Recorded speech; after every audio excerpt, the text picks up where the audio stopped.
সম্মানিত উপস্থিতি, আমরা গত জুমা থেকে 7টি ধ্বংসাত্মক কবিরা গুনার উপরে আলোচনা শুরু করেছিলাম। وعن أبي هريرة رضي الله عنه قال قال رسول الله صلى الله عليه وسلم اجتنبوا السبع الموبقات قالوا وما هن يا رسول الله قال الشرك بالله والسحر وقتل النفس التي حرم الله إلا بالحق। আবু হুরায়রা রাদিয়াল্লাহু আনহু থেকে বর্ণিত, রাসূল করিম সাল্লাল্লাহু আলাইহি ওয়াসাল্লাম ইরশাদ করেছেন, তোমরা 7টি ধ্বংসাত্মক কবিরা গুনাহ থেকে নিজেদেরকে বাঁচাও। ধ্বংসাত্মক কবিরা গুনাহ থেকে তোমরা দূরে থাকো, বিরত থাকো। এক নম্বরে আল্লাহ রাসূল বলেছেন আশিরকু বিল্লাহ, আল্লাহর সাথে কাউকে শরীক করা, আল্লাহর সাথে কাউকে শরীক স্থাপন করা। আল্লাহ তাআলা বলছেন ইন্নাহু মান ইউশরিক বিল্লাহ ফাকাদ হারামাল্লাহু আলাইহিল জান্নাহ ওয়া মাওয়াহুন নার।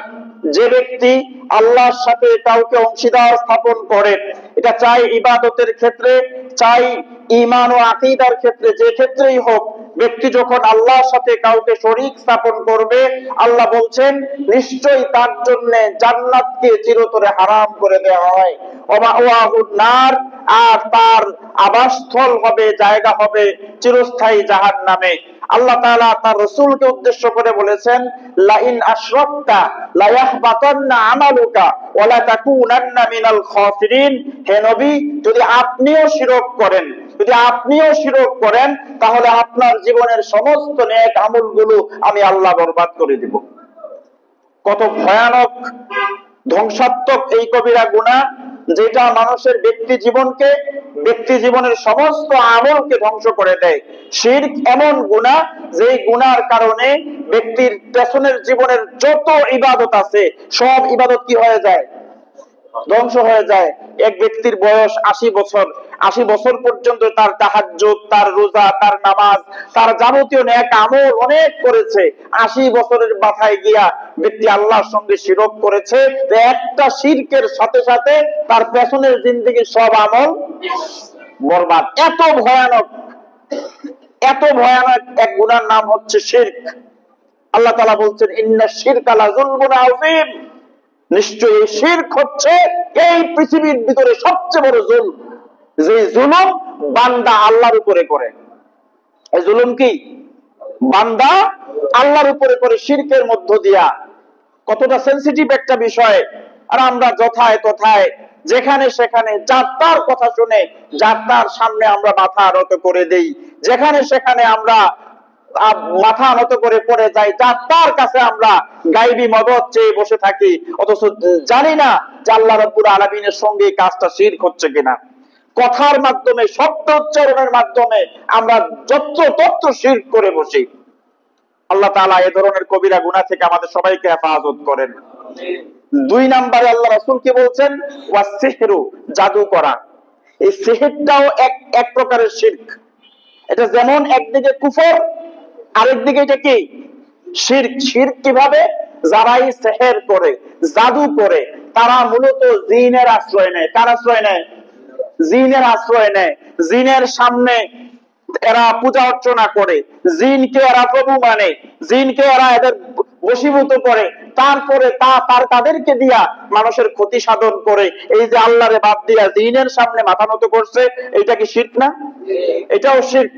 সুতরাং সিহর, এই জাদু একটা ধ্বংসাত্মক কবিরা গুনাহ। আপনি বিশ্বাস করতে পারবেন না যে আজকের পৃথিবীতে এটার প্রচার এবং প্রসার, এটার যে কি পরিমাণ আপনার এফেক্ট আজকের পৃথিবীতে পড়তেছে। এটা শুধু আমি গত সপ্তাহে বলছিলাম, শুধু আমাদের এই দেশগুলোতে না, উন্নত বিশ্বের দেশগুলোতেও এই জাদুর যথেষ্ট প্রভাব। মানুষকে আপনার তাকে যখন হিংসাত্মক মনোভাব তৈরি হয়, মানুষের মধ্যে যখন প্রচন্ড হিংসা বিদ্বেষ কাজ করে, তো আর কোনো ওয়ে খুঁজে পায় না ওই ব্যক্তিকে দমন করার, তখন এই ধরনের শয়তানের আশ্রয় নিয়ে এই কুফরি জাদুর মাধ্যমে মানুষ আপনার ধ্বংস করার চেষ্টা করে। এরকম আছে না নাই? আল্লাহ তাআলা এটার বাস্তব কথা আল্লাহ কোরআনে বলছেন।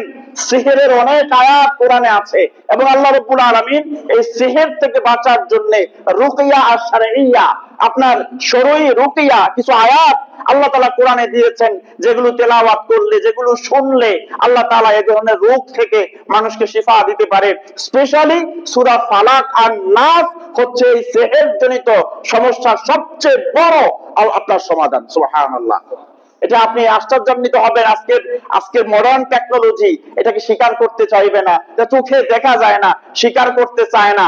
একটা বড় সমস্যা হচ্ছে আজকে পৃথিবীর, যারা আমাদের সামনে নিজেদেরকে অনেক মডার্ন দাবি করে, যারা এই গায়েবের বিষয়গুলো থেকে আমাদেরকে দূরে রাখতে চায়, ভিতরে ভিতরে এরাই শয়তান, তাগুত আর দাজ্জালের সবচেয়ে বড় অনুসারী এই পৃথিবীতে। সবচেয়ে বড় অনুসারী তারাই। এটা আপনাকে বুঝতে দিবে না যে শয়তানের এই কর্মকাণ্ড, কিন্তু পেছনে পেছনে এরাই সবচেয়ে বেশি এগুলোর কলকব্জা লাড়ে। এই শয়তানকে খুশি করে, শয়তানকে রাজি করে এরা এই কালো জাদু সমাজে ছড়ায়, মানুষের মধ্যে ছড়ায়। বিশেষ করে নারীদের মধ্যে এই প্রবণতাটা সবচেয়ে বেশি। এই ফকির দরবেশ বিশ্বাস করা, কবিরাজের কাছে যাওয়া, এগুলোর প্রবণতা বেশি কাদের মধ্যে? কিছুর থেকে কিছু হইলে দৌড় দেয় ফকির বাড়িতে। একবারও চিন্তা করে না যার কাছে আমি গেলাম, চিকিৎসার জন্য যাই আর আরেকজনকে নষ্ট করার জন্য যাই, যেভাবেই যাই না কেন, যদি চিকিৎসাটা আমাকে করে, ওই চিকিৎসাটা শরঈ পদ্ধতির চিকিৎসা কিনা। ওখানে যাওয়ার পরে আপনাকে যে বিভিন্ন জিনিসপত্রগুলো দিচ্ছে, এগুলো শরিয়া সমর্থন করে কিনা, আপনি যেগুলো নিচ্ছেন তার কাছ থেকে এটা সেটা নিয়ে আসতেছেন, এগুলো শরিয়া পদ্ধতি কিনা। যদি না হয় তাহলে তো আপনার ঈমান সহ চলে যাবে। বলে দেয় মাজারে মোমবাতি দিও, 3 রাস্তার মুড়ি নিয়ে খাবার দিও, তো খাবারটা দিব কারে? খাবারটা কারে দিব?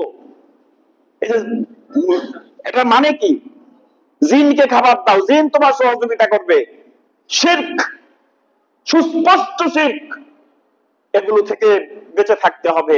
এবং একটা কথা না বললেই না, বিশ্বাস যদি করেন, একজন মানুষ আমরা প্রতিনিয়ত যদি আল্লাহ পাকের রহমতের চাদর আমাদের উপরে না থাকে, আল্লাহ পাকের যদি নিরাপত্তার বেষ্টনী আমাদের মধ্যে না থাকে, তাহলে প্রতি মুহূর্তে যে পরিমাণ ফিতনা, যে পরিমাণ আপনার ভয়াবহতা আমাদের পেছনে ছুটতেছে, আমরা এক মুহূর্ত বাঁচতে পারবো না।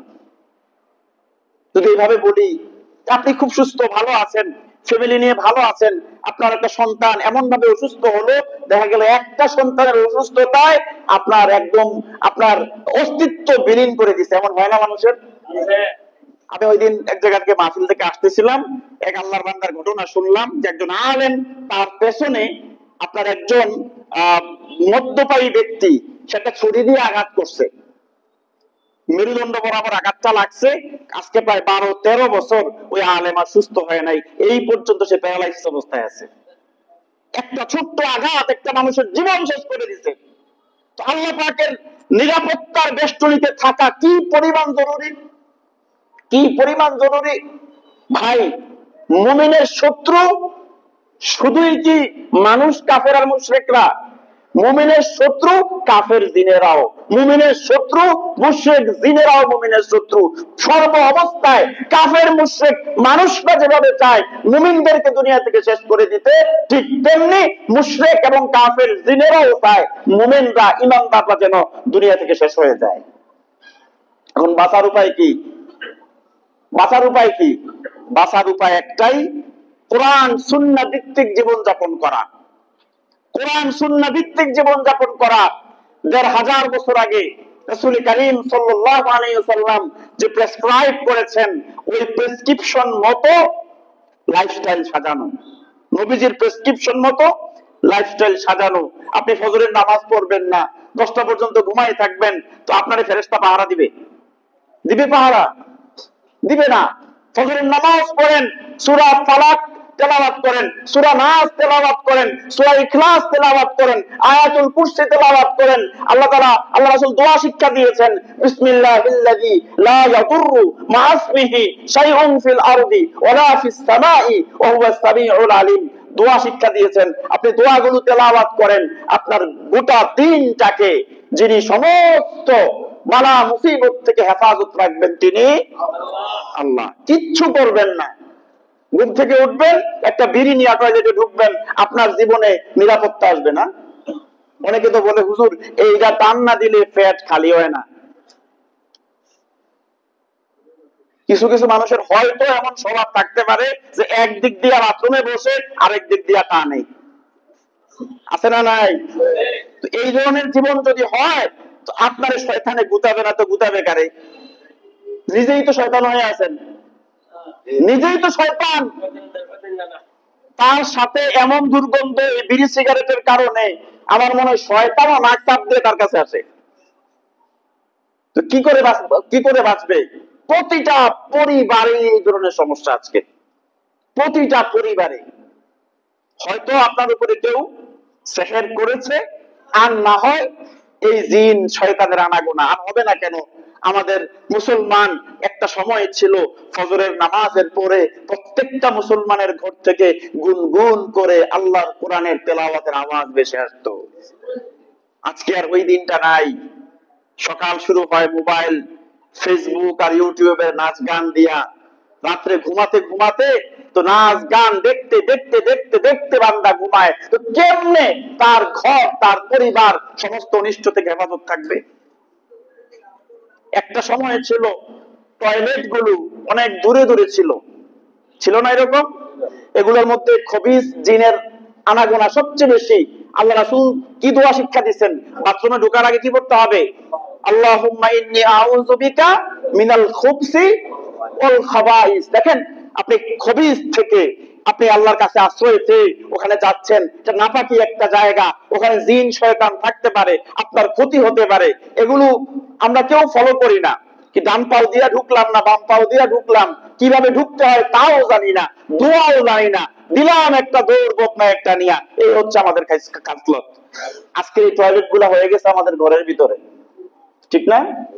এখন এই টয়লেটের দরজা সব সময় বন্ধ রাখেন, এটা খোলা রাখবেন না। এটা আপনার ঘর হোক আর যেখানে হোক, যেখানে যেহেতু এখানে আপনার মলমূত্র ত্যাগ করা হয়, দুর্গন্ধ খবিস আছে, আপনার ঘরেও এগুলো প্রবেশ করতে পারে। কিছু সিস্টেম অবশ্যই মেনে চলা উচিত। আর যারা এই সেহের করে এবং করায় উভয়ই জাহান্নামী। বলেন উভয় কি? যারা করে এবং যারা করায় উভয়ই, তার সাথে ঈমানের ইসলামের কোনো সম্পর্ক নাই। এবং একটা ইসলামী শরিয়া যে হদ, ইসলামী শরিয়া ভিত্তিক কিছু আইন আছে না? চুরি করলে এই বিচার, ডাকাতি করলে এই বিচার, মদ পান করলে এই বিচার, এমন কিছু হদ তো আছে। ইসলামের যে হদ অনুযায়ী কোন সাহেব জাদু করনেওয়ালা ব্যক্তি যদি ধরা খায়, প্রমাণিত হয়, তার বাঁচার অধিকার নাই, তার সাথে সাথেই কতল। এত মারাত্মক। ওমর রাদিয়াল্লাহু তাআলা আনহুর যুগে, ওমর রাদিয়াল্লাহু তাআলা আনহুর খেলাফত কালে এই ধরনের অসংখ্য বিচার হয়েছে। সম্মানিত উপস্থিতি, কখনো হিংসার বশবর্তী হয়ে এই ধরনের কোনো কাজে যাবেন না। আপনি দুনিয়ায় সাময়িক ওই মানুষকে পরাস্ত করার জন্য এই কাজটা করেছেন, এদিক দিয়া আপনার আল্লাহ তাআলার কত বড় ইহসান এবং রহমত যে আল্লাহ আমাদেরকে ঈমানদার বানাইছে। কি বানাইছে? ঈমানদার বানিয়েছে। আল্লাহ আমাদেরকে মুমিন বানিয়েছে। এটা আল্লাহর বহুত বড় এক ইহসান। আর সেদিকে এই ধরনের কাজে অংশগ্রহণ করে, এই ধরনের কাজে গিয়া আমি আমার ঈমানটুকু হারিয়ে কাফের অবস্থায় দুনিয়া থেকে বিদায় নিতে হবে। আল্লাহ আমাদের সবাইকে হেফাজত করুন। আসেন, আল্লাহ রাসূল এইটাকেও ধ্বংসাত্মক একটা কবিরা গুনাহ বলছে। এক নাম্বার শিরক। বলেন এক নাম্বার কি? দুই নাম্বার সেহের, মানুষের উপরে জাদু করা, মানুষের উপরে বান্তনা করা, যে করে এবং করায়, দুইটাই ধ্বংসাত্মক কবিরা গুনাহ। তিন, আল্লাহ রাসূল বলছেন ওয়াকাতলুন নাফসাল্লাতী হারামাল্লাহু ইল্লা বিল হক, এই পৃথিবীতে কোন মানুষকে অন্যায়ভাবে হত্যা করা। মানুষ হত্যা করা ধ্বংসাত্মক কবিরা গুনাহ। যে মানুষ হত্যা করলো সে ব্যক্তি ঈমানদার থাকে না। যে অন্যায় ভাবে কোন মানুষকে হত্যা করে, কোন মুসলমানকে হত্যা করে, ওইটার কি ঈমানদার বলা যায়? ওইটার সাথে ঈমানের কোন সম্পর্ক আছে? ঈমানের কোন সম্পর্ক নাই। এই কতল নিয়েও আমরা কিছুদিন আগে বিস্তারিত আলোচনা করেছি, এজন্য আমি এই ব্যাপারে ডিটেইলস যাচ্ছি না। আল্লাহ তাআলা, আল্লাহ রাসূল বলছেন এইবার 4 নাম্বার, ওয়া আকলুর রিবা, সুদ খাওয়া। কি কি খাওয়া? এইটা তো একদম আমাদের সমাজ এটা থেকে মুক্ত। মুক্ত না আমাদের সমাজ এটা থেকে? আল্লাহ রাসূল বলছেন আকলুর রিবা, এবং রিবার ব্যাপারে, সুদের ব্যাপারে আল্লাহ পাকের বাণী হচ্ছে ইয়ামহাকুল্লাহুর রিবা ওয়া ইউরবিস সাদাকাত। আল্লাহ তাআলা সাদাকা এগুলোকে আল্লাহ তাআলা তারবিয়াত করেন, এগুলোকে আল্লাহ তাআলা বাড়াই দেন, আর রিবাকে, সুদকে আল্লাহ তাআলা সমূলে নিশ্চিহ্ন করে দেন। আপনার মনে হতে পারে যে হায় হায়, সে তো মোটামুটি টাকা পয়সা লাগাইয়া ভালোই আছে। ভালোই আছে না? মাস শেষ হইলেই তো মোটামুটি সুদের টাকা আসতেছে না, তার দুনিয়া ধ্বংস, তার আখিরাত ধ্বংস। আল্লাহ তাআলা বলছেন কোরআনুল কারীমে, সুদখোরদেরকে কিয়ামতের দিন উপস্থিত করা হবে এমন অবস্থায় ইয়াতাখাব্বাতুহুশ শাইতানু মিনাল মাস। পৃথিবীতে জিনে ধরা রোগী যেমন, জিনে ধরলে মানুষ যেমন যা করে, ঠিক জিনে ধরা পাগলের মতো এক একটা সুদখোরকে কিয়ামতের দিন উপস্থিত করা হবে। মানুষ দেখলেই বুঝবে এই বেটা দুনিয়াতে সুদের লেনদেন করতো। আপনি আসেন, যারা সুদের লেনদেন করবে, সবচেয়ে সর্বনিম্ন যে গুনাহ, সর্বনিম্ন যে পাপ, ওয়া আইসারুহা, সবচেয়ে ছোট যে গুনাহ সুদের, 70টার উপরে পাপ আছে সুদের, সবচেয়ে নিকৃষ্ট গুনাহ হচ্ছে নিজের মায়ের সঙ্গে জিনা ব্যভিচারে লিপ্ত হওয়া। আর সুদের সর্বোচ্চ গুনাহ হচ্ছে আল্লাহ এবং তার রাসূলের সাথে যুদ্ধে লিপ্ত হওয়া। বেটা, তুমি আল্লাহ এবং তার নবীর সঙ্গে যুদ্ধ ঘোষণা করে, নিজের মায়ের সঙ্গে জিনা করে তুমি নামাজে এসে মসজিদে আট কাতারে বসো, আবার তোমারে বিভিন্ন মসজিদের সভাপতি বানাইতে হয়। সমাজ কাহাতক ফসাদ হচ্ছে, কাহাতক ধ্বংস হয়েছে এই সমাজ। সবচেয়ে ভয়ানকতম গুনার নাম হচ্ছে সুদ, যেটা গরিবের রক্ত চুষে নিয়ে গেছে। সুদের আবিষ্কারক হচ্ছে পৃথিবীতে ইহুদিরা। কারা? এরা আমাদের দুষ্ট মুসলমান। আল্লাহ পাকের কমান্ডমেন্ট, আল্লাহ পাকের বিধান আমরা মানি না।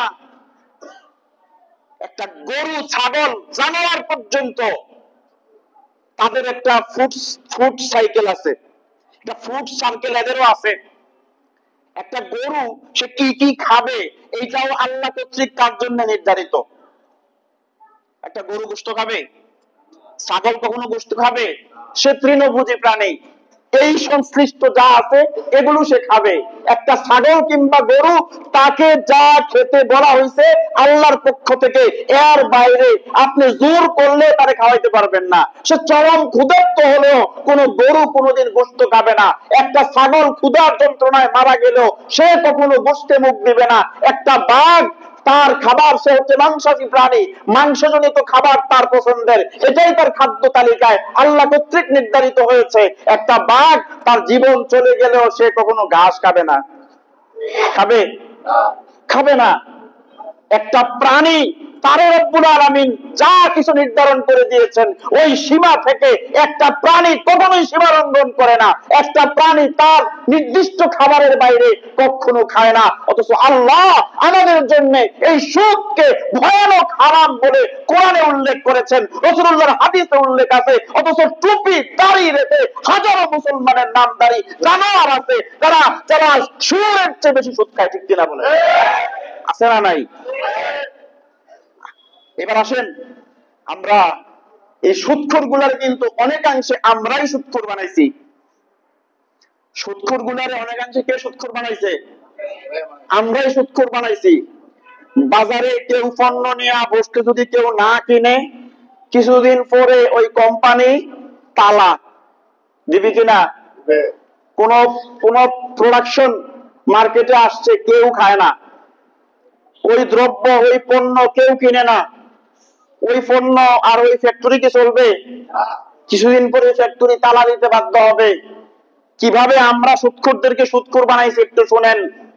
এক নাম্বার, মনে রাখবেন, পৃথিবীর কোন জায়গা খালি না যা আপনি দেখতেছেন খালি, আসলে খালি না। এই জায়গাটা কি খালি না বাতাসে পরিপূর্ণ? শূন্য বলতে কোনো কিছু নাই, খালি বলতে কোনো কিছু নাই। এখানে হয় কোনো দ্রব্য থাকবে, কিচ্ছু না থাকলে ওই জায়গাটাকে বাতাস এসে পরিপূর্ণ করবে। এটা প্রকৃতির নিয়ম। ঠিক তদ্রুপ দুনিয়াতে দুইটা জিনিস চলে, একটা হক আর একটা বাতিল, একটা হালাল আর একটা হারাম।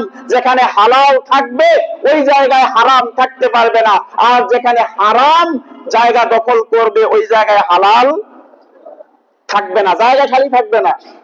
আমাদের সমাজে আল্লাহ তাআলা কর্তৃক নির্ধারিত অর্থনীতি, কোরআন সুন্নাহ ভিত্তিক যে অর্থনীতি আল্লাহ সুবহানাহু ওয়া তাআলা বান্দাকে দিয়েছিলেন, এটা কি আমাদের ধ্বংসের জন্য না আমাদের সমৃদ্ধির জন্য? আমাদের উন্নতির জন্য না আমাদের গজবের জন্য? আল্লাহ দিলেন যাকাত, ফিতরা, সাদাকা নির্ভর অর্থনীতি, যেই অর্থনীতি দিয়া পৃথিবী থেকে দারিদ্র্য বিমোচন করে একটা উন্নত সমৃদ্ধ সমাজ এবং রাষ্ট্রের মডেল তৈরি করেছিলেন বিশ্বনবী মুহাম্মদুর রাসূলুল্লাহ সাল্লাল্লাহু আলাইহি ওয়াসাল্লামের সাহাবীগণ। যেই যুগে যাকাত খাওয়ার মতো কোনো মানুষ খুঁজে পাওয়া যায়নি। আর এমন একটা ব্যবস্থাকে বাদ দিয়া, নট অনলি ইন বাংলাদেশ, শুধু বাংলাদেশে না, সারা পৃথিবীর ব্যাংকিং সিস্টেম, অর্থনীতির সমস্ত কিছুর নিয়ন্ত্রণ এই ইসরায়েল এবং ইহুদিদের হাতে, এবং সমস্ত অর্থনীতির মূল ধারা হচ্ছে এই সুদী ব্যবস্থা। এটা আমার আপনার উন্নতির জন্য এরা বানাইছে। এই সিস্টেমটা হচ্ছে পুঁজিবাদী অর্থনীতির একটা সবচেয়ে বড় হাতিয়ার, এই সুদ ভিত্তিক অর্থনীতি। এটাকে বানানোই হয়েছে গরিবদেরকে শোষণ করে ধনীরা যেন আরো ধনী হয়। আর যাকাত ভিত্তিক, সাদাকা ভিত্তিক ইসলামী অর্থনীতি তৈরি হয়েছে, আকাশ আর পাতাল পরিমাণ ভেদাভেদ থাকবে না। ধনী তুমি আল্লাহর অনুগ্রহে ধনী হয়েছো। আল্লাযীনা ইউনফিকুনা ফিস সাররাই ওয়াদ দাররাই, আল্লাহ তাআলা বলছেন তারা সচ্ছলতায় দান করবে, অসচ্ছল অবস্থায় দান করবে। নিজের যা জীবিকা দেওয়া হয়েছে এই জীবিকা থেকে তারা আল্লাহর রাস্তায় খরচ করবে, মানুষকে দিবে। এই ধরনের অর্থনীতি যখন তৈরি হবে, আকাশ পাতাল ব্যবধান থাকবে না, সমাজে কোনো না খাওয়া মানুষও খুঁজে পাওয়া যাবে না। দেখেন তো ইসলাম কি বলে। আপনি খেয়েছেন, আমি খেয়েছি, আমার যারা আশেপাশে আছে, যারা আমার প্রতিবেশী না খেয়ে আছে, আচ্ছা বলেন তো এই অবস্থায় আমি আল্লাহর কাছে খুব আল্লাহর ওলির মর্যাদা পাবো? ইসলাম কি বলে? তুমি নিজে যা খাইছো তোমার প্রতিবেশীকে তাই খেতে দাও, তোমার অধীনস্থকে তাই খেতে দাও। ইনসাফ ভিত্তিক একটা সমাজ ব্যবস্থা, ইনসাফ ভিত্তিক রাষ্ট্র ব্যবস্থা, ইনসাফ ভিত্তিক অর্থনীতি। হায়, আল্লাহর নবীর ঘরে প্রায় গোশত খাওয়ার ব্যবস্থা হতো না, মাসের পর মাস যেত, চুলায় আগুন ধরতো না, সপ্তাহের পর সপ্তাহ যেত, পেটের মধ্যে খাবার পড়তো না। যদি কখনো নবীজির ঘরে গোশতের আয়োজন হতো, যদি কখনো নবীজির ঘরে একটু গোশত রান্নার ব্যবস্থা হতো, তা আল্লাহ রাসূল বলতেন ওনার স্ত্রীদেরকে, আম্মাজানদেরকে বলতেন যে তোমরা গোশতের ঝোল একটু বেশি বাড়াই দাও, ঝোল বাড়াই দাও, যাতে করে আমরাও খেতে পারি এবং আমাদের প্রতিবেশীদেরকেও দিতে পারি। এই ছিল মুহাম্মদ রাসূলুল্লাহ সাল্লাল্লাহু আলাইহি সাল্লামের সমাজ এবং রাষ্ট্র ব্যবস্থা। আজকে সুদ ভিত্তিক অর্থনীতি এরা কায়েম করছে। আজকে আমাদের ব্যাংকিং সিস্টেম কি সিস্টেম? সুদ সিস্টেম। এবং দেখবেন ছোটবেলায় বাচ্চাদেরকে এই সুদ কষার অঙ্ক শেখানো হয়, সুদ কষার অঙ্ক শেখানো হয়, কিন্তু ইসলামী অর্থনীতির কি ফর্মুলা এইটা কোথাও শেখানো হয় না। আজকে এই যে আপনারা মাশাআল্লাহ অনেকেই ইউনিভার্সিটি পাস করে আসছেন, কোথাও কি আপনাদেরকে ইসলামী অর্থনীতি পড়াইছে? ইসলামী ইকোনমিক্স পড়াইছে আপনাদেরকে? কোথাও কোথাও পড়ানো হয় নাই।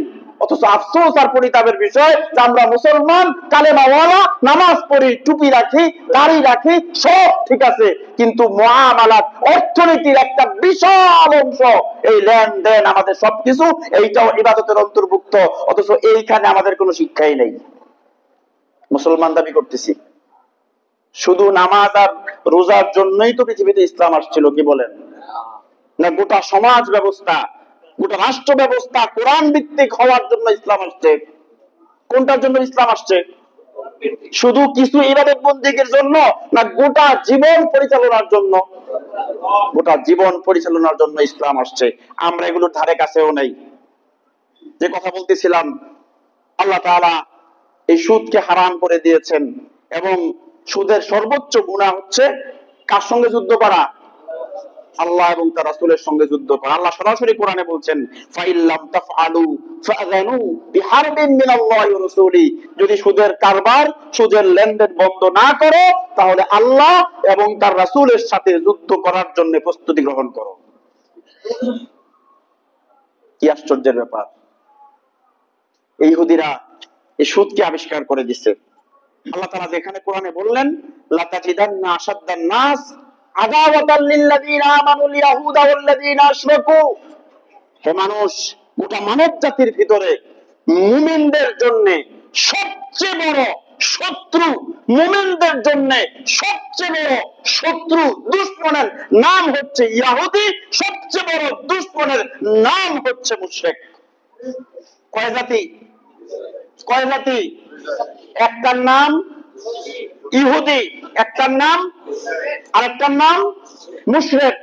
এটা যদি এই কোরআনের ব্যাখ্যা করে বলি, আয়াতের অর্থ বলছি, যদি সরাসরি বলি, আজকের পৃথিবীতে মুসলমানদের জন্য সবচেয়ে বড় দুশমনের নাম হচ্ছে ইসরায়েল, আজকের পৃথিবীর মুমিনদের জন্য সবচেয়ে বড় দুশমনের নাম হচ্ছে ভারত। আল্লাহ বলছেন ইহুদি আর মুশরিক, ইহুদি ইসরায়েলিরা আর দুনিয়াতে হিন্দুরা যে পরিমাণ শিরক আল্লাহর সাথে করে, ৩৩,০০০ কোটি দেবতার পূজা করে, এত পরিমাণ শিরক আল্লাহর জমিনের উপরে আর কোন জাতি করে না। এবং তাদের আগ্রাসনে আমরা জর্জরিত। ইসরায়েল হচ্ছে গোটা পৃথিবীর জন্য একটা বিস্ফোরক।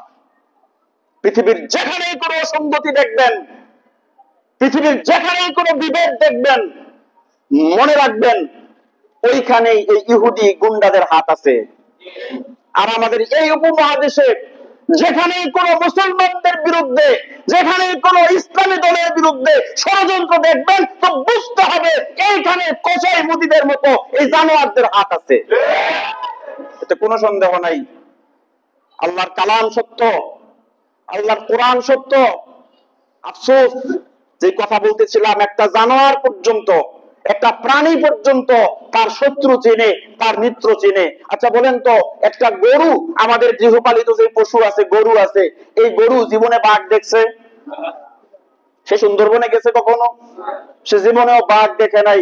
যদি কোনো কারণে আপনার ঘরে একটা বাঘ প্রবেশ করে, গরু বোধহয় বাঘের সাথে বন্ধুত্ব করবে না, দড়ি ছিঁড়ে পালাবে। সে জীবনেও বাঘ দেখে নাই, তারপরেও তার জেহেনে আল্লাহ জানাই রাখছে কে তার শত্রু, কে তার মিত্র।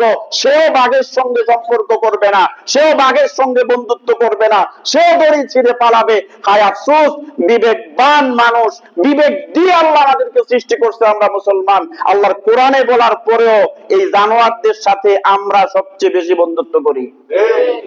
আবার মাঝে মধ্যে আমাদের কিছু নেতাদেরকে বলতে শোনা যায় তাদের সাথে আমাদের স্বামী স্ত্রী সম্পর্ক। বলছে কি বলে নাই? কোরআন যাদের ব্যাপারে সুস্পষ্ট কথা বলে, এদের সাথে আমাদের সম্পর্ক গভীর হয়, এরা আমাদের বন্ধু হয়।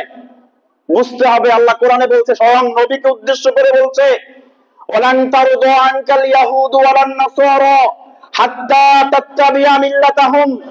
হে নবী, ততক্ষণ পর্যন্ত ইহুদিরা আপনার উপরে এবং নাসারারা আপনার উপরে সন্তুষ্ট হবে না যতক্ষণ না আপনি তাদের মিল্লাতের অনুসরণ করেন। তাহলে এই আয়াতের ব্যাখ্যা করলে কি আসবে? যখন আপনি দেখবেন কোন ইহুদি আপনার উপরে খুশি, যখন দেখবেন কোন মুশরিক আপনার উপরে খুশি, যখন দেখবেন কোন নাসারা, কোন বেঈমান বিজাতি আপনার উপরে সন্তুষ্ট, আপনার বন্ধুকে পরিণত হয়েছে, বুঝতে হবে এই আয়াত অনুযায়ী আপনি তাদের মতো হয়ে গিয়েছেন। আল্লাহ বলছে, হে নবী, অনন্তরতা কখনো হবে না তারা আপনার উপরে সন্তুষ্ট যতক্ষণ না পর্যন্ত আপনি তাদের মতো না হয়ে যান। যখন আপনি তাদেরকে অনুসরণ করবেন, তাদের মিশন যেইটা, আপনার মিশন হবে এইটা। তাদের মিশন যদি হয় মুসলমান নিধন করা, আপনার মিশনও যদি হয় মুসলমান নিধন করা, আপনি আর তাদের মধ্যে কোনো ফারাক নাই, তার মানে আপনি তাদের মতো হয়ে গেছেন। সম্মানিত উপস্থিতি, তাহলে এই সুদ আবিষ্কার করছে কারা? এই সুদী সিস্টেম আবিষ্কার করছে কারা? ইহুদিরা। এখন আপনাদের কাছে আমার প্রশ্ন, যেই গুনাহটাকে আল্লাহ তাআলা, আল্লাহ রাসূল ধ্বংসাত্মক কবিরা গুনাহ হিসাবে আখ্যা দিয়েছে, এই গুনাহ তো আমরা বেশি বেশি করা দরকার। কি বলেন? এই গুনাহ বেশি বেশি করা দরকার না? তাহলে এই গুনাহ থেকে বাঁচবো কেমনে? বাঁচার সুযোগ আছে? গোটা রাষ্ট্রীয় ব্যবস্থা, কেন্দ্রীয় ব্যাংক থেকে শুরু করে গোটা রাষ্ট্রীয় ব্যবস্থার ব্যাংকিং সিস্টেম, গোটা ইকোনমিটাই একটা সুদী ইকোনমি। এইটা থেকে বাঁচার একটাই রাস্তা, যদি তাগুতদেরকে বিতাড়িত করে আল্লাহর কোরআন ভিত্তিক আইন এবং শাসন ব্যবস্থা কায়েম করা যায়, তখনই কেবল মুসলমানেরা আল্লাহর কোরআন ভিত্তিক অর্থনীতির সুফল তারা লাভ করতে পারবে। এর আগে সম্ভব না, এর আগে সম্ভব না। সুদ ভয়ানক কবিরা গুনাহ। যে কথা কিছুক্ষণ আগে বলছিলাম যে সুদখোরদেরকে আমরা সুদখোর বানাইছি কিভাবে? আল্লাহ তাআলা কোরআনে বললেন যে অমাইয়ুকরিদুল্লাহ করদান হাসানা, যারা আল্লাহকে কর্জে হাসানা দিবে। তার মানে কি? কর্জে হাসানা দেওয়া দান করার চেয়ে বেশি সওয়াব। কর্জে হাসানা দেওয়া দান করার চেয়ে বেশি সওয়াব। এখন এই সুন্নতটা একটা সময় আমাদের সমাজে প্রচলিত ছিল, এই সুন্নতটা প্রচলিত ছিল। এখন এই সুন্নত পালন করতে গিয়া অনেকে নিঃস্ব। প্রায় সময় দেখি অনেকে কমেন্ট করে, অনেকে পোস্ট দেয় যে নিজের নিজের হাওলাত দেওয়া টাকা ফেরত আনতে গিয়া নিজের অসংখ্য সমস্যা ওই ব্যক্তিকে শোনাইতে হয়। দেওয়ার সময় দিছে, মায়া লাগছে দিছে, ব্যক্তি সমস্যায় পড়ছে দিছে, সওয়াব মনে করে দিছে, যখন টাকা চাইতে যায় তখন পায়ের জুতা নাই, জুতা ক্ষয় হয়ে যায়। আছে না নাই? অথচ তিনি ঋণ গ্রহণ করলেন, ঋণ গ্রহীতা। আপনি কি একবার জানেন যে ঋণগ্রস্ত অবস্থায় মারা গেলে কি হয়? ঋণগ্রস্ত অবস্থায় মারা গেলে কি হয়? নেওয়ার সময় তো নিলেন, তো দেওয়ার সময় আপনার অবস্থা এমন কেন? যখনই মানুষ কর্জে হাসানা দিয়ে আর সহসায় ফেরত পায় না, তখন মানুষ কর্জে হাসানা বন্ধ করছে। যখনই কর্জে হাসানার মতো সুন্নত সমাজ থেকে উঠে গেছে, তখনই একদল অসাধু সুদী জানোয়াররা এই সুদের ব্যবসা সমাজে খুলে বসছে। এখন দিতে পারে, সারাদিন রিক্সা চালায়, সারাদিন ট্যাক্সি চালায়, সারাদিন সিএনজি চালায়, সারাদিন কামলা দেয়, দিয়া কয় সপ্তাহ শেষে কিস্তি আছে। ওই যে বেড়ায় কর্জে হাসানা দিছিল, সত্য কিচ্ছু লাগতো না, ওই টাকা আদায় করতে পারে নাই। এখন দিন শেষে কিস্তিওয়ালা এসে বাসায় বসে থাকবে, ওই কিস্তির টাকা ঠিকই ঘাড়ে বইরা সুদখোরের আদায় করে নেওয়া যায়। আমরা এদেরকে সুদখোর বানাইছি, আমরা বানাইছি। যদি কর্জে হাসানা দেওয়া এবং নেওয়া, কর্জে হাসানা ঋণ গ্রহীতা এবং ঋণ ফেরত টাকার মধ্যে ইনসাফ এবং আদালতটা বজায় থাকতো, তাহলে মানুষ ভুলেও সুদের মতো ভয়ানক পাপের মধ্যে জড়াই যেত না। আমরা এটাকে অফ করে দিছি, কর্জে হাসানার ব্যবস্থা সমাজ থেকে তুলে দিছি। এখন আর কর্জে হাসানা নাই। দুইজন যারা দিছে তারা এখন মাজলুম। তারা কি? যারা টাকা হাওলাত দিছে এরা কি হয়ে গেছে? মাজলুম হয়ে গেছে। আল্লাহ তাআলার কাছে আশ্রয় চাওয়া উচিত। সুদখোর, আল্লাহু আকবার, এই কথা বারবার আমরা বলছি। ইয়ারাফুল মুজরিমুনা বিসীমাহুম ফায়ুখাযু বিন-নাওয়াসি ওয়াল আকদাম। আল্লাহ তাআলা কিয়ামতের দিন প্রত্যেকটা ব্যক্তি চেহারার মধ্যে তার পাপের ছাপ তুলে দিবেন। আল্লাহ কোরআনে বলছেন সেদিন প্রত্যেকটা পাপীকে তার চেহারা দেখেই চেনা যাবে। সুদখোরদের চরিত্র দেখতে যে যদিও চেহারাটা দেখতে অবয়বটা মানুষের মতো, বলেন সুদখোরের চেহারা দেখতে যদিও মানুষের মতো, তার ভিতরে একটা শুয়োর ছাড়া আর কিচ্ছু নাই। নবীর দোয়ার কারণে বনী ইসরাইলের মতো বিভিন্ন জাতির মতো চেহারার মধ্যে পরিবর্তন হয় না, কিন্তু ভিতরের মানুষটা কুত্তা এবং শুয়োরের চেয়ে নিকৃষ্ট হয়ে যায়। আল্লাহ তাআলা ওই চেহারা দিয়ে কিয়ামতের ময়দানে তুলবে। তখন বোঝা যাবে যারা এই কাজ করেন। আল্লাহ রাব্বুল আলামিন কোরআনে সুস্পষ্ট বলছেন এটাকে বন্ধ করেন, এটাকে বন্ধ করেন। ফাইল্লাম তাফআলু, যদি না করেন তো আল্লাহ এবং রাসূলের সঙ্গে যুদ্ধের জন্য তৈরি হন। সে মনে করতেছে যে আমার একটা জীবন, তো আমি অনেক কিছু করে দিতে পারবো। এই সুদের টাকা, ঘুষের টাকা দিয়া সাময়িক একটা ভালো বাড়ি করা যায়, একটা ভালো জামিনের মধ্যে ঘুমানো যায়, ঘরে এসি করা যায়, কবরে নুরানি বিছানা বিছানো যায় না। সাময়িক এগুলো করতে পারবেন, আর এদের সন্তানগুলো মানুষ হয় না। হারামের টাকায় সন্তান হয়, মানুষ হয়। এটা দেখবেন ফোড়া দেখবেন, এটাও ফুল্লা, গাল অনেক বড় হয়েছে, এত বড় হয়েছে, দেখতে মনে হয় স্বাস্থ্য বাড়ছে, অনেক সুন্দর লাগে না? গাল গাল ছিল একদম ভিতরের দিকে হাত, এটা ফুইলা এত বড় হয়েছে, ফোড়া। আচ্ছা বলেন তো, যে গাল যে ফুলছে, খুশি হওয়ার কোনো কারণ আছে? গাল ফুলছে দেখা যায়, ভিতরে কি গোশত না পুজ, রক্ত, ব্যথা। তো সুদখোর মনে করে যে আমি তো ফুইল্লা এই মোটা হয়েছি, আরে বেটা তুমি এত মোটা হও নাই, তোমার ভিতরে নিকৃষ্ট পুজ আর রক্তে পরিপূর্ণ। এগুলো যখন পাকবে, যখন মালাকুল মউত ধরবে, তোমার অস্তিত্ব পর্যন্ত বিলীন হয়ে যাবে। আল্লাহ তাআলা, আল্লাহ রাসূল এই গুনাহটাকে একটা ধ্বংসাত্মক কবিরা গুনাহ বলে আখ্যা দিয়েছেন। আল্লাহ রাসূল বলছেন ওয়া আকলুর রিবা। এরপরে আরেকটা গুনার কথা আল্লাহ রাসূল বলছে, ওয়া আকলু মালিল ইয়াতীম, এতিমের সম্পদ খাওয়া। এতিমের সম্পদ খাওয়া, এক্ষেত্রে সবার আগে আমি সতর্ক করতে চাই যারা বিভিন্ন প্রতিষ্ঠান ভিত্তিক এতিমখানার সঙ্গে জড়িত, সবচেয়ে বড় ধ্বংসাত্মক পরিণাম হবে এতিমের জন্য যেই টাকা, এতিমের জন্য যেই পয়সা মানুষ দিয়ে থাকে, এগুলোর ব্যাপারে আল্লাহকে ভয় করেন। যদি কোনো কারণে কোনো এতিম, দুস্থ মানুষের হক কোনো কারণে আপনি খেয়ে ফেলেন, আল্লাহ তাআলা বলছেন যে আল্লাযীনা ইয়াকুলুনা আমওয়ালাল ইয়াতামা যুলমান ইন্নামা ইয়াকুলুনা ফি বুতুনিহিম নারা। যে ব্যক্তি অন্যায় ভাবে এতিমের সম্পদ খাবে, সে যেন খাবার খায় না, তার পেটটা জাহান্নামের আগুন দ্বারা পরিপূর্ণ করে। যারা বিভিন্ন প্রতিষ্ঠান ভিত্তিক যাদের কাছে এতিম আছে, তারা যেমন সাবধান। আর সমাজ ভিত্তিক অনেক সময় দেখা যায় বাবা মারা গেছে, দেখার কেউ নাই, আস্তে করে চাচা জেলা যারা আছিল সমাজের, সম্পদগুলো দখল করে নিয়ে গেছে। আসলে এরকম হয় না? যদি না থাকতো তো আল্লাহ তাআলা কোরআনেও বলতেন না, রাসূল হাদিসেও বলতেন না। কিয়ামতের দিন এতিমদের পক্ষে দাঁড়াবেন স্বয়ং মুহাম্মদুর রাসূলুল্লাহ সাল্লাল্লাহু আলাইহি ওয়াসাল্লাম।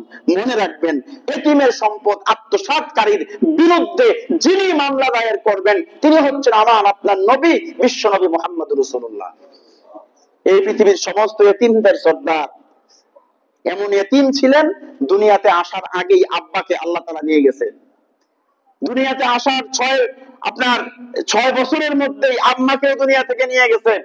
এক জাহিলি আরব, জাহিলি সমাজে এতিম মুহাম্মদ সাল্লাল্লাহু আলাইহি ওয়াসাল্লাম, যে ব্যাপারে আল্লাহ স্বয়ং কোরআনে বলছেন, ফাআম্মাল ইয়াতীমা ফালা আলাম ইয়াজিদকা ইয়াতীমান ফাআওয়া। হে নবী, আমি কি আপনাকে এতিম পাই নাই? আপনি এতিম ছিলেন, আপনি এতিম ছিলেন। আলাম ইয়াজিদকা ইয়াতীমান ফাআওয়া, আমি কি আপনাকে এতিম পাইনি, এত বড় আশ্রয় দান করি নাই? সূরা দুহার মধ্যে আল্লাহ বলছেন।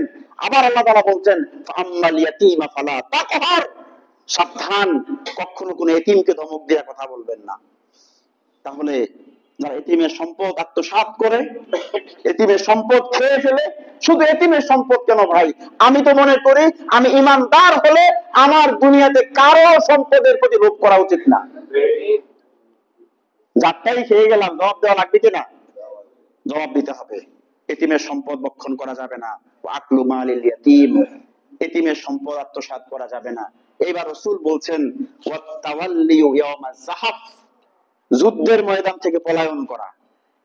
বলে হুজুর আমাদের যুদ্ধই হয় না, আর পলায়ন করব কি? প্রস্তুত থাকেন, আগামীর দিনে এক মহা সংঘর্ষের জন্য প্রস্তুত থাকেন, এক মহা যুদ্ধের জন্য প্রস্তুত থাকেন। একটা জিনিস মনে রাখবেন, গোটা পৃথিবীতে যখন সবকিছুতে ফাসাদ আর ফাসাদে পরিপূর্ণ হয়ে যায়, এইটাকে ভাঁজ করার জন্য সাধারণ কোন সংস্কারে হয় না, যুদ্ধের প্রয়োজন হয়। যখনই জিহাদ প্রতিষ্ঠিত হয়েছে, কেতাল প্রতিষ্ঠিত হয়েছে, তারপরেই আল্লাহ তাআলা একটা সোনালী ইসলামী রাষ্ট্র উম্মতদেরকে উপহার দিয়েছেন। যা কিছু উল্টাইছে, যে ফিতনা ফাসাদে রাষ্ট্র এবং সমাজ জর্জরিত হয়ে গেছে। আমার মনে হয় না কোন রাষ্ট্র আর কোন সরকার এগুলোকে সমাধান করতে পারবে। সমাধানের পথ একটাই, জিহাদ ফি সাবিলিল্লাহ। যখন এইটা প্রতিষ্ঠিত হবে তখন সমস্ত ফাসাদ দূর হয়ে যাবে। এইটার জন্য প্রস্তুত থাকেন। আর জেহাদের ডাক যখন আসবে, আর এই জেহাদের ময়দান থেকে পলায়ন করা ধ্বংসাত্মক কবিরা গুনাহ। আল্লাহ তাআলা সূরা তাওবা নাযিল করছে। কোন সূরা? সবার কাছে অনুরোধ রইল একটু পড়েন, আল্লাহর কোরআন তো একটু পড়েন যে কি কইছে আল্লাহ তাআলা। একটা মেসেজ, একটা আল্লাহর পক্ষ থেকে একটা চিঠি। সারাদিন অপেক্ষায় থাকি, আমার গার্লফ্রেন্ড আমার কি মেসেজটা পাঠাইলো, শুধু একটু চ্যাট করার জন্য প্রস্তুত থাকি সারাদিন। কোন সময় একটা নোটিফিকেশন আসলো, সাথে সাথে মোবাইলটা খুলে কি জানি লিখছে। কিন্তু ১,৫০০ বছর আগে আল্লাহ সুবহানাহু ওয়া তাআলার পক্ষ থেকে প্রেরিত এই কোরআন, এই বাণী, এই মেসেজ আজ পর্যন্ত পড়ে দেখলাম না, খুলেও দেখলাম না আমার রব, আমার আল্লাহ আমারে কি বলতে চাইছে। আফসোস, আফসোস। সূরা তাওবা খুলে দেখবেন কিভাবে আল্লাহ রাব্বুল আলামিন সমস্ত ফিতনা ফাসাদকে উৎখাত করে আল্লাহর জমিনে আল্লাহর দ্বীন কায়েমের জন্য এই জিহাদের কথা আল্লাহ কোরআনে বলছে। ছোট্ট একটা স্টোরি বলেই শেষ করে দিব আজকে, শুনেন। ৩ জন সাহাবী তাবুকের যুদ্ধ থেকে তারা বিরত থাকেন, তাবুকের যুদ্ধে তারা অংশগ্রহণ করেন নাই। সূরা তাওবার মধ্যে তাদের ব্যাপারে, তাদের যে তওবাটা আল্লাহ কবুল করছে, এই তওবার উপরে নির্ভর করে সূরার নাম হয়েছে সূরা তাওবা। বলি আল্লাহু আকবার। ৩ জন সাহাবী, কাব বিন মালিক, হেলাল ইবনে উমাইয়া, মুররা ইবনে উবাই, ৩ জন সাহাবী। ওই সময়টা ছিল খেজুর পাকছে, আরবে খেজুর কাটার মৌসুম। আর ওই সময় তাবুকের যুদ্ধের ডাক আসছে। অসংখ্য মুনাফিকরা যুদ্ধে যায় নাই, আর যারা দুর্বল ছিল, বৃদ্ধ ছিল, অক্ষম ছিল, তারা যুদ্ধে যায় নাই। এই ৩ জন সাহাবীর ভিতরে পরের 2 জন বদরের যুদ্ধে অংশগ্রহণ করছে। দাম কম না বেশি? বদরের যুদ্ধে অংশগ্রহণকারী সাহাবী বদরের যুদ্ধে অংশগ্রহণ করছে ৩ জনের ভিতরে, আর বাকি একজন অন্য সব যুদ্ধে অংশগ্রহণ করছে। তারা তাবুকের যুদ্ধে অংশগ্রহণ করেন নাই। যখন আল্লাহ রাসূল তাবুকের যুদ্ধ শেষে মদিনায় ফিরে আসলেন, ইহুদিরা যার যার মতো এসে, মুনাফিকরা যার যার মতো এসে বিভিন্ন আপনার এই অজুহাত পেশ করছে, এই কারণে যাই নাই, ওই কারণে যাই নাই। আল্লাহ রাসূল বলছে তোমাদের হিসাব আল্লাহর সাথে। কোনো শাস্তিও দেয় নাই, কিচ্ছু বলেন নাই। আয়েশা মিথ্যা কথা বলতে রাসূলের সামনে, তো আল্লাহ রাসূল বিচার কোথায় পাঠাই দিছে? আল্লাহর কাছে পাঠাই দিছে। এই ৩ সাহাবী তারা ছিল ঈমানদার, তারা মুনাফিক না। তারা চিন্তা করলো যে আমরা রাসূলের সামনে অজুহাত দিব, আর এটা কিছুক্ষণ পরে আল্লাহ রাসূল জেনে যাবে আমরা মিথ্যা বলছি। তারা ৩ জন সত্য কথা বলছে, ইয়া রাসূলুল্লাহ কোনো কারণ ছিল না, আমাদের অলসতা, আমাদের গাফিলতি আমাদেরকে যুদ্ধ থেকে বিরত রাখছে। আল্লাহ রাসূল বললেন একটা কাজ করো, তোমরা আপাতত তোমাদের ব্যাপারে কি ফায়সালা আল্লাহর পক্ষ থেকে হয়, আসার আগ পর্যন্ত তোমরা এইভাবেই থাকো। তারা বাজার ঘাটে ঘোরাফেরা করতে লাগলেন। পরক্ষণে রাসূল বললেন তাদের সাথে কেউ কথা বলবা না, সমাজ থেকে তাদেরকে বিচ্ছিন্ন করা হোক। এই সাহাবীরা বাজার ঘাটে ঘুরে সব করতেছে, সমাজের কেউ তাদের সাথে কোনো কথা বলে না, সালাম দিলেও সালামের জবাব দেয় না। হযরত মালিক বিন কাব বিন মালিক রাদিয়াল্লাহু আনহু বলেন, আমি যাইয়া রাসূলের সামনে সালাম দিতাম, আল্লাহ রাসূল তিনি চুপ করে থাকতেন, উনি আমার সালামের জবাব পর্যন্ত দিতেন না। বলে যে আমাদের জমিনটা সংকীর্ণ হয়ে যেতে লাগলো, মনে হচ্ছে পৃথিবীতে বেঁচে আমাদের কোনো লাভ নাই। এমন একটা দুশ্চিন্তার উৎকণ্ঠার মধ্যে দিনকাল অতিবাহিত হতে লাগলো। 40 দিন এইভাবে অতিবাহিত হলো। তিনি বলেন যে আমি দেখতাম, আমি যখন নামাজ পড়তাম ঠিকই আল্লাহর নবী আমার দিকে তাকাই থাকতো, আর যখন সালাম ফিরে দিতাম নবীজি আমার থেকে মুখটা ফিরাই নিতেন। এই অবস্থা ছিল। 40 দিন অতিবাহিত হওয়ার পরে আবার আল্লাহ রাসূল বললেন তাদেরকে বলো তারা যেন তাদের স্ত্রী থেকে দূরে থাকে, তালাক দিতে নিষেধ করছে, স্ত্রী থেকে দূরে থাকে। এই অবস্থায় চলতে লাগলো। বললো যে 49 দিনের মাথায় আমাদের এমন অবস্থা হলো যেন আর বাঁচার সমস্ত অবলম্বনটুকু শেষ, আমরা মরে যাব, আর বাঁচার কোনো ইচ্ছা নাই। এমন অবস্থা, সমাজের কেউ কোনো কথা কয় না, স্ত্রী থেকেও আলাদা, পরিবার থেকে বিচ্ছিন্ন, সমাজ থেকে বিচ্ছিন্ন। এমত অবস্থায় প্রত্যেকটা সাহাবী কাঁদতে কাঁদতে কাঁদতে কাঁদতে আল্লাহর দরবারে, আল্লাহ কত বড় অন্যায় করছে, আল্লাহ আমাদের তওবা কবুল করেন। 49 এবং 50 দিনের মাথায় আল্লাহ রাব্বুল আলামিন সূরা তাওবার এই আয়াত নাযিল করে তাদের তওবা কবুলের সুসংবাদ দিয়ে দিয়েছে। আল্লাহ রাব্বুল আলামিন ঘোষণা করেছেন, وعلى الثلاثة الذين خلفوا حتى إذا ضاقت عليهم الأرض بما رحبت وضاقت عليهم أنفسهم وظنوا أن لا ملجأ من الله إلا إليه। আল্লাহ এবার বলেন ثم تاب عليهم ليتوبوا, অতঃপর তাদের তওবা কবুল করা হলো। ইন্নাল্লাহা হুয়াত তাওয়াবুর রহিম, নিশ্চয় আল্লাহ তাআলা দয়ালু এবং তওবা কবুলকারী। বলি সুবহানাল্লাহ। এই ঘোষণা যখন আল্লাহ রাসূল মদিনার মসজিদ থেকে দিছে, তিনজন সমানে দৌড় দিছে এই সুসংবাদটা দেওয়ার জন্য। এক আবু বকর, এক উমর, আর এক উসমান, তিনজন দৌড় দিছে কার আগে এই সুসংবাদটা ওই তিন সাহাবীর কাছে পৌঁছাই দিবে। আবু বকর ছিল একটু বৃদ্ধ, তিনি ছিলেন একটু দুর্বল প্রকৃতির, তাদের চাইতে তারা ছিল একটু জোয়ান। আবু বকর কেমনে পৌঁছবে? সবাই দৌড়ে বাড়ির দিকে যাচ্ছে তাদের, আবু বকর দৌড়ে একটা টিলার উপরে উঠছে, টিলার উপর থেকে উঠা ডেকে ডেকে বলতেছে, ও কাব বিন মালিক, ও হেলাল ইবনে উমাইয়া, ও ওই বাকি আরেক সাহাবী, তিনজনের নাম ডাক দিয়া বলছে, আমি আবু বকর ঘোষণা দিচ্ছি, আল্লাহর পক্ষ থেকে ঘোষণা হয়েছে, রাসূল জানাইছে, আল্লাহ তোমাদের তিনজনের তওবা কবুল করে নিছে। তাহলে তারা তিনজন দামি সাহাবী জিহাদের ময়দানে উপস্থিত না হওয়ার কারণে তওবা কবুল হইতে আল্লাহ সময় নিয়েছে কতদিন? প্রায় 50 দিন। মাশাআল্লাহ, আমরা তো সবাই রেডি আছি, কি কোন? রাসূলের হাদিস, ওয়াতাওয়াল্লি ইয়াউমাজ যাহব, যুদ্ধের ময়দান থেকে মুজাহিদদেরকে রেখে যদি কেউ পলায়ন করে, এইটাও আরেকটা ধ্বংসাত্মক কবিরা গুনাহ। যতক্ষণ দেহে প্রাণ আছে মুসলমান আল্লাহর জন্য লড়াই করতেই থাকে, ঠিক কিনা বলেন? মুসলমান কখনো পিছ পায় না, মুসলমান কখনো পিছু হটবে না। আরেকটা অপরাধ, ওইটা নিয়ে ইনশাআল্লাহ আগামী জুমায় বিস্তারিত কথা হবে ইনশাআল্লাহ। আল্লাহ তাআলা আমাদের সবাইকে তৌফিক দান করেন।